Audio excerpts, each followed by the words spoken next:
Во время анализа сновидений нам человек рассказывает какую-то реальную историю, а противоположность или исход этой истории показывает ему бессознательно.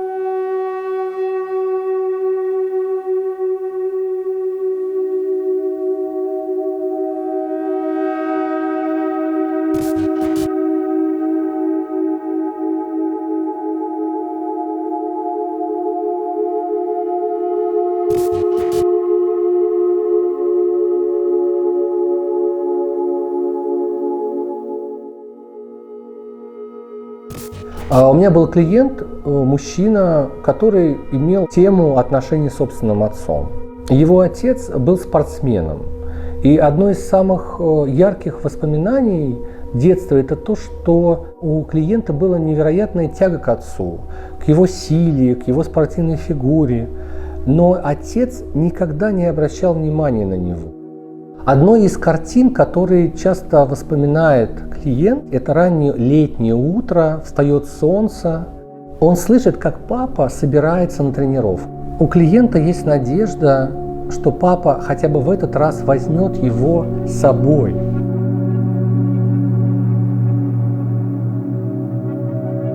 Мальчик бежит к окну и видит картину, как отец с голым торсом удаляется от него. И он видит этот голый торс, смотрит на отца и ждет, что он оглянется, возьмет его с собой. Эта сцена навсегда осела в его голове, потому что отец так не оглянулся и не взял его с собой.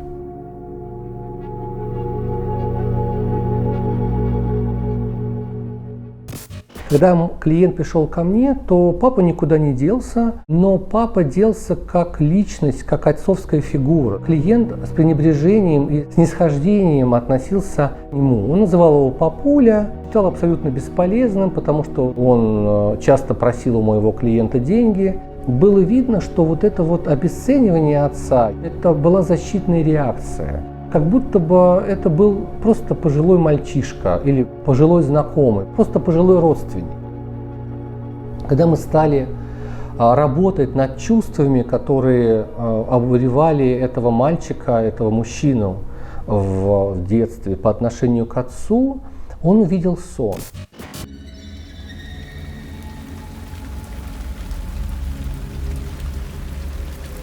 Я просыпаюсь в доме родителей. Идет сильный дождь. Меня что-то влечет в сад. Я беру лопату и ищу какое-то место.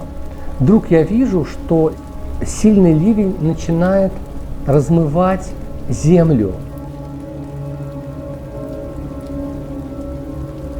И я вижу одежду трупа. Я начинаю откапывать этот труп, который является трупом моего отца. Я плачу.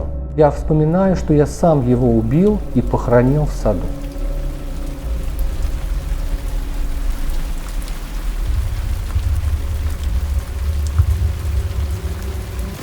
Сцена, конечно, не для слабонервных. Вообще бессознательное иногда бывает очень жестоко. Оно не церемонится с нашими ценностными установками, с нашим эстетическим восприятием. Оно нам показывает иногда очень страшные сюжеты. Но если мы будем дружить с бессознательным, мы поймем, что эти гротескные картины, ужасные, страшные, часто содержат чувства, концентрированные чувства, которые не было пережито в течение многих лет. Воспоминания пятилетнего мальчика – это как сон. Может быть, отец когда-то и брал его с собой, но то, как он запомнил это его воспоминания, его картина маслом, его отношений с отцом. Я стою, смотрю в форточку, в надежде, что папа оглянется и возьмет меня. Красивый молодой папа с голым торсом, лето, солнце. Тут мы ставим вторую картину. Уже взрослый 35-летний мужчина, идет дождь, темно, и он откапывает труп отца.